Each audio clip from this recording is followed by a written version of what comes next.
ல ஒரு விவசாயி இருந்து வந்தாராம்.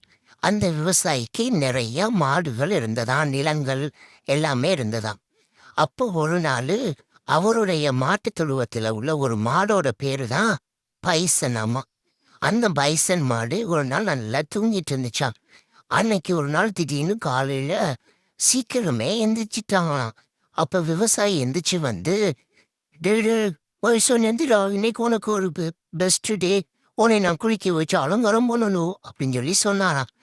என்னடா இது, நம்ம வாட்டுக்கு தூங்கிட்டு இருக்கோம், இவர் திடீர்னு வந்து நம்மளை எழுப்புறாரே அப்படின்னு சொல்லிட்டு பைசனுக்கே அலுப்பு விட்டு அந்த மாடு எந்திரிச்சிச்சான். எந்திரிச்சதுக்கு அப்புறம் அந்த மாடை கூட்டு போய் குளத்துல கூட்டு போய் நல்லா குளிக்க வச்சாராம்.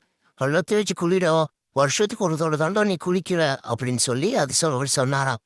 அதுக்கு பைசன் இருந்துட்டு, என்ன நம்ம ஏன் அன்னைக்கு ஒரே நம்மள ஒரே கவனிப்பா, அது பலமா இருக்குதே அப்படின்னு சொல்லி சிரிச்சு கிரிச்சான்.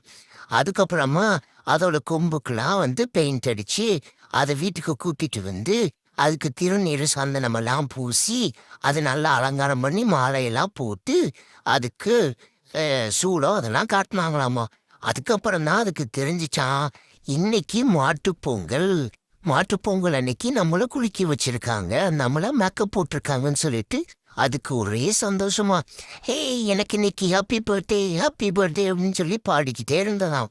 அதுக்கப்புறம் அந்த மாட்டுப் பொங்கலோட சிறப்புகளை பத்தி அந்த விவசாயி சொன்னாராம் மாட்டுட்ட. "நீங்க தான் எங்களுக்கு சாப்பாடு கொடுக்குறீங்க, பால் கொடுக்குறீங்க, உழவு தொழிலுக்கு வந்து உபயோகப்படுத்துறீங்க. எங்களுக்கு ரொம்ப ரொம்ப உங்களுக்கு நாங்க நன்றி சொல்ற நாள் தான் இன்று" அப்படின்னு சொல்லி மாறன்ட்ட சொல்லாரா நம்ம பைசன்ட்ட.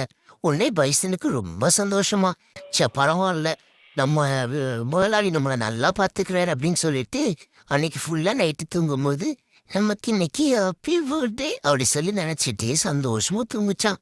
எல்லாருக்கும் இனிய மாட்டுப் பொங்கல் நல்வாழ்த்துக்கள்.